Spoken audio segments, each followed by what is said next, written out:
Nothing like doing that first.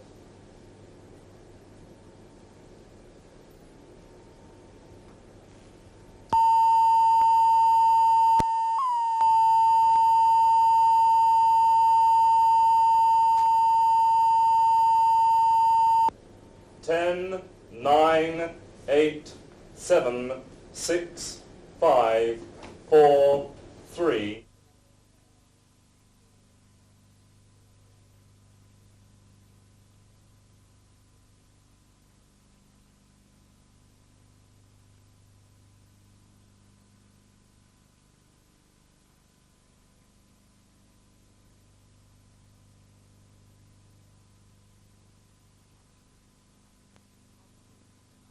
The modern movement in architecture has developed rapidly in this country during the last few years. By this, I do not refer to the increase of modernistic garages or to the modern dance halls and amusement palaces of our seaside resorts.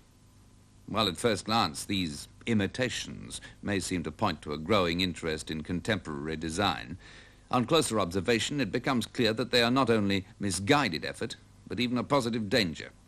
It should be said at once that the appeal of the modernistic is the spurious appeal of surface decoration. Yet another manifestation of that passion for facade which dragged out its life through the 19th century and which now presents itself in its most heterogeneous form. The modern and modernistic may have seemed a positive danger to a pure advocate of the modern movement in 1937, but can we dismiss them so easily today? Obviously, this type of building fulfilled a popular need which the purer modern movement could not. By the 1930s, the international style was in full swing, but the works of the true modernists were hardly appearing in every shopping centre. In Britain, as elsewhere, international style buildings were looked on with suspicion, while the majority of architects were preoccupied with classical, Georgian and mock Tudor designs. It was against this background that certain new types of buildings started appearing. Leslie Martin's garages, amusement arcades, and types of buildings that tended to fulfill new functions, cinemas, factories and shops. A distinctive new styling was needed, something which could be understood by the public at large and which could symbolize the modernity of an industrial concern glimpsed from a car driving at 30 miles per hour past an industrial estate. Let's start by looking at an outstanding example, the Hoover factory by Wallis, Gilbert and Partners of 1932. We need to ask why this style came about, what are its characteristics and origins, and what is its relationship to the international style. Parts of the building resemble the international style. Clean lines, plain white surfaces, and large expanses of glass. But the front is quite different. It's monumental and symmetrical, a row of columns set into a frame and stuck onto the facade. The building is composed of a central block flanked by set-back twin towers. There are classical overtones, but it's the departures which are significant.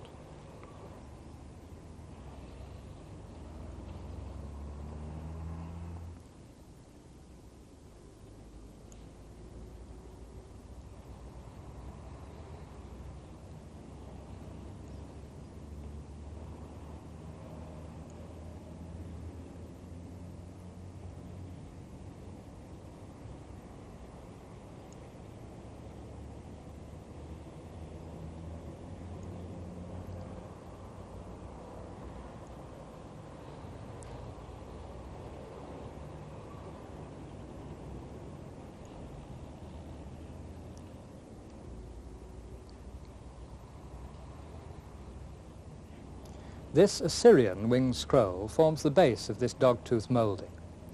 Beyond the inclined dogtoothing, the corner stair windows are unmistakably derived from Mendelssohn's expressionist Einstein Tower. This sort of vertical stair window had been used by Gropius, and the segmentary tops remind one of the 1925 Paris exhibition.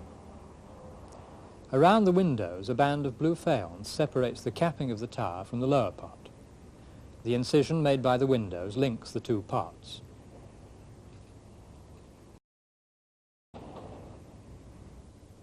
Inside, this arrangement is functional and very beautiful.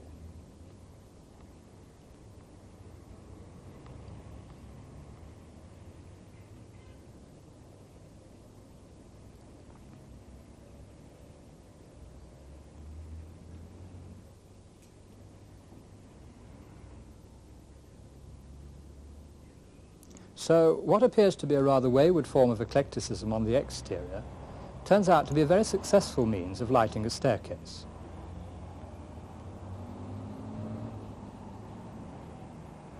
Attention is drawn to the central entrance by the elaborate design of the window and gates.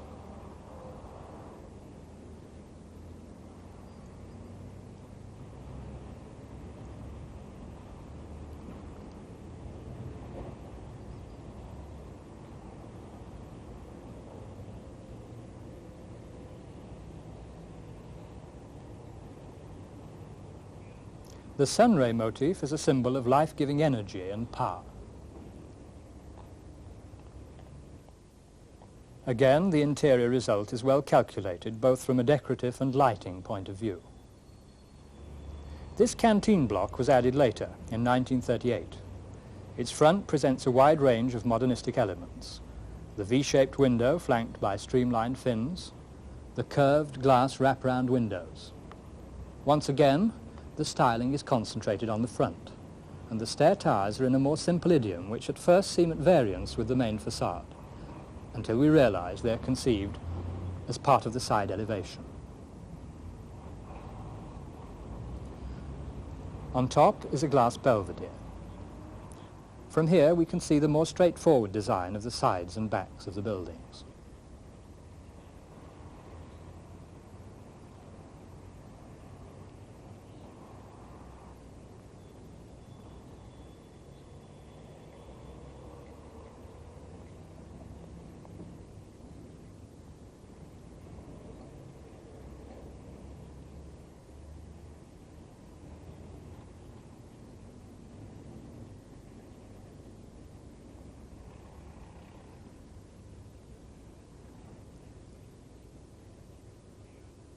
In order to understand how this architecture came into being, we need to look on the one hand into the derivation of Thomas Wallis's own approach to design, and on the other to the numerous stylistic influences which were absorbed by him.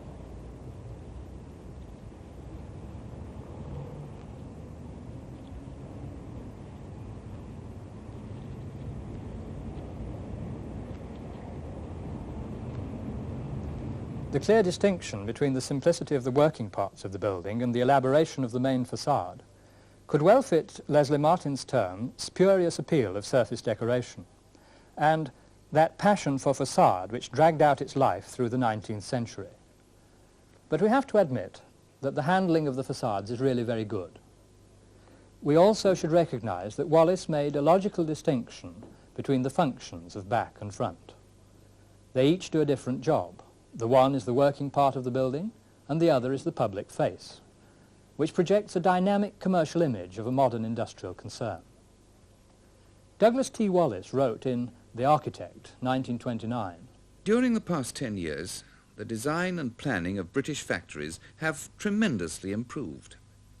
It has now been recognized all over the world that a factory cannot be efficient unless it is a cheerful and healthy place to work in. In addition, company owners are sometimes willing to spend considerable sums of money to make buildings a permanent advertisement for the goods they manufacture. Now this modern image was only half the story, because any commercial organization above all else had to inspire confidence. And with all its sophisticated aesthetic qualities, modern international style architecture did not inspire confidence with the general public. Surely this explains why Wallis chose a symmetrical format, with its suggestion of classical authority and permanence. Now, Wallis was very well equipped to do this, having spent much of his early career working in the kind of classical idiom which was in vogue before the First World War. With their design for the Port of London Authority building, the Wallis-Gilbert partnership took second prize in a competition held in 1913. The complex requirements of these large buildings and the need to get as much in on the site as possible forced their designers towards a free adaptation of the classical language. Here, cornered towers flank the front facade, which frames a giant colonnade. The forms are carefully modelled. It's a typical approach to design intended to express dignity and authority. The technique which ensured this was to build up a monument using block-like forms. The forms are carefully modelled, and string courses and cornices are used to articulate the elements. The surface treatment is particularly important. The tower, for example, becomes a demanding compositional exercise, having to be satisfactory in itself and in its relationship to the whole. The device of framing a colonnade as a central feature flanked by corner towers was continuously exploited by Wallis, Gilbert and partners. It appears again, this time in a strong Egyptian style in the offices for the Caribonum Company of 1918, 4 years before the Egyptian style was popularized by the discovery of the tomb of Tutankhamun. This motor car showroom in Great Portland Street in London was designed in 1927. Here are all the elements which we are later to discover in the Hoover factory.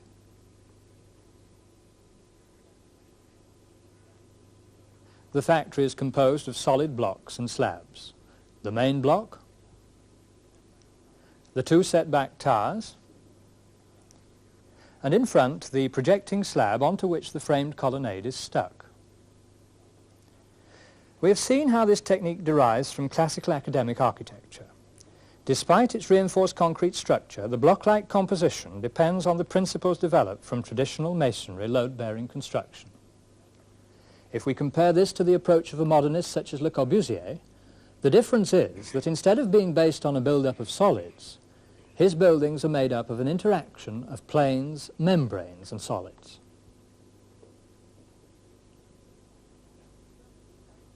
We don't need ornament. This kind of dynamism is based on these interactions. We become preoccupied with the interplay of three-dimensional relationships. Now, this balancing of the parts is a very sophisticated business.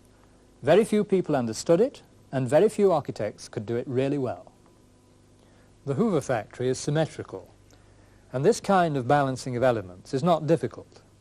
But the danger was that although this arrangement had authority and was prestigious for the factory, it was also rather dull for the electric machine age. It needed livening up. Thomas Wallis gave the necessary vitality and impact to this design by a careful selection of devices. The use of pattern and colours, red, blues, greens, and the use of the sunray motif.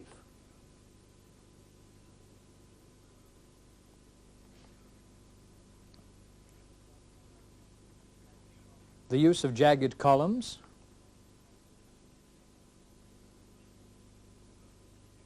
primitive and Egyptian imagery, then this splendid line of red faience zooming along the elevation like a neon tube.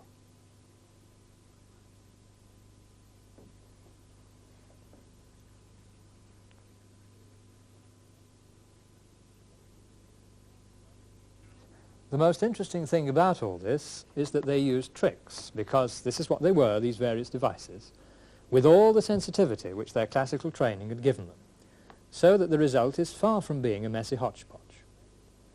It's amazing how well coordinated the different elements are. And it's this judicious selectivity which distinguishes the building and the work of Thomas Wallis in general. This grafting of exotic decoration onto what was essentially a classical composition produced an extremely potent image, a potency it shared with Art Deco generally in the use of primitive symbols. A measure of the particular way in which the Wallis-Gilbert matrix was inspired is apparent when we look at the Gillette factory, which was designed by Sir Bannister Fletcher.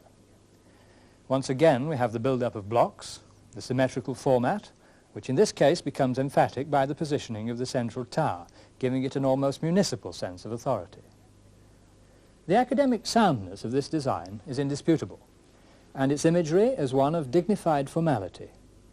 A writer in the Brick Builder commented, "The Great West Road at its London extremity is so badly in need of a leaven of sane architecture that one feels grateful to Sir Bannister Fletcher, who has contributed so stately and decorous a frontage in beautifully detailed brickwork as that of the new factory for Gillette Industries Limited."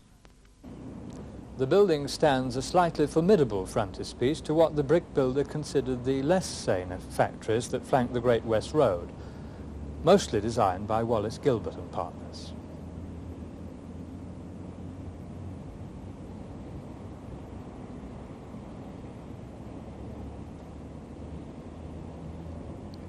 This is the Coty factory of 1933, a mixture of modern ribbon windows with vestigial flanking towers,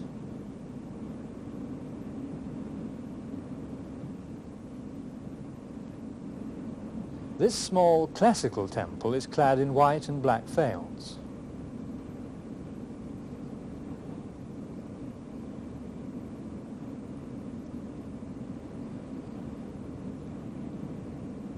And this is Wallis Gilbert's masterpiece, the Firestone factory, built in 1929, 3 years before the Hoover factory. It's designed to be seen from a car so that the composition unfolds with a Versailles-like grandeur.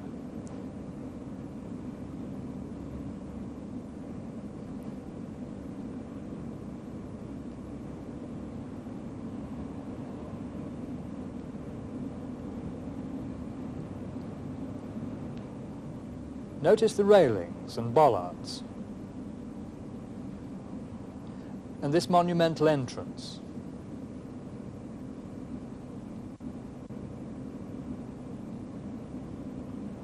This was a servicing garage for Packard cars, also designed by Wallis, Gilbert and Partners.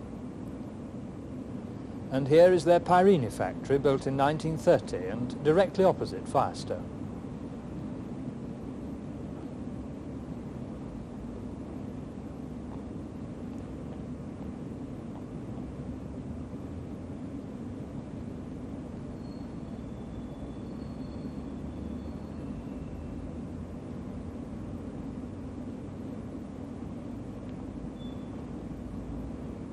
A variant on the theme is this factory with its streamlined entrance.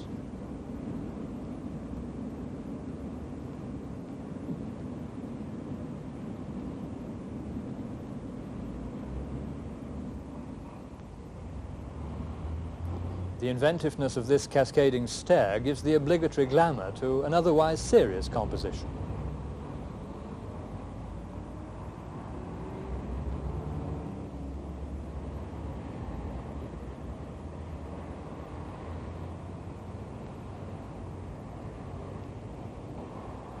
Wallis Gilbert's technique of applied decoration is abandoned in the Coty factory. The sculptural treatment of the entrance contrasts with the earlier richness of the Firestone factory.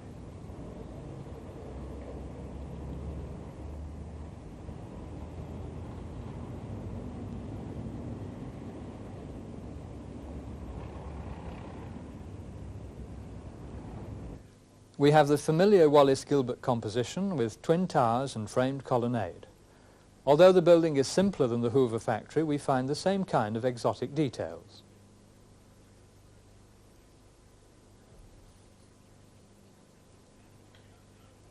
Now, you may imagine that this is mere decoration, done for the sake of amusement and embellishment.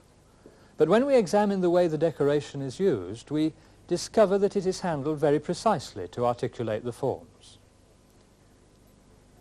Take, for example, the way the colonnade is framed. The tower is not in fact set back, but the dogtooth frieze separates it from the main facade. It's a precise termination of the outer edge of the frame, which, by sloping inwards, dramatizes the importance of the facade. The inclined edge is contrasted by the vertical inner edge, and this is emphasized by the thin line of blue faience. The depth of the frame gives a sense of three-dimensional modeling to the facade, onto which the columns are slotted with great precision. The junction between surfaces is considered with meticulous care. Green, red and blue faience. The blue line along the top describes the classical architrave, and the splayed corners of the columns are picked out by thin lines of red faience. Although we can't help making reference to classical architecture, we have to admit that this is an original architectural language. There's no doubt that the simplicity of the handling of these forms is a strong reminder of the modern movement. But the extraordinary creativity of Thomas Wallis defies definition. Look how the monumental entrance is flanked by these, what can I call them, Cubist Egyptian sphinxes? At one extreme, we've seen a spectacularly exotic deviation from the modern canon in an architecture of commerce, and at the other, an unexpected degree of finesse and purity. There were other areas where this happened, which can loosely be termed the architecture of pleasure. It was at the seaside where this kind of architecture flourished, a seductive use of forms epitomised by the extrovert vitality of Blackpool.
Emberton's casino at Blackpool represents the more sophisticated pole of the pleasure spectrum.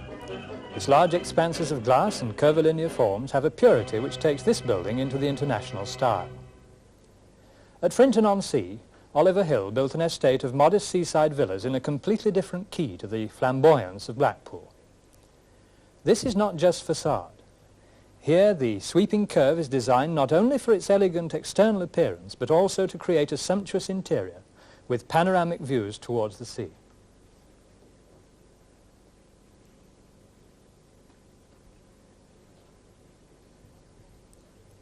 Intended to popularize the international style, these houses capitalized on the nautical inspiration of so much modern architecture.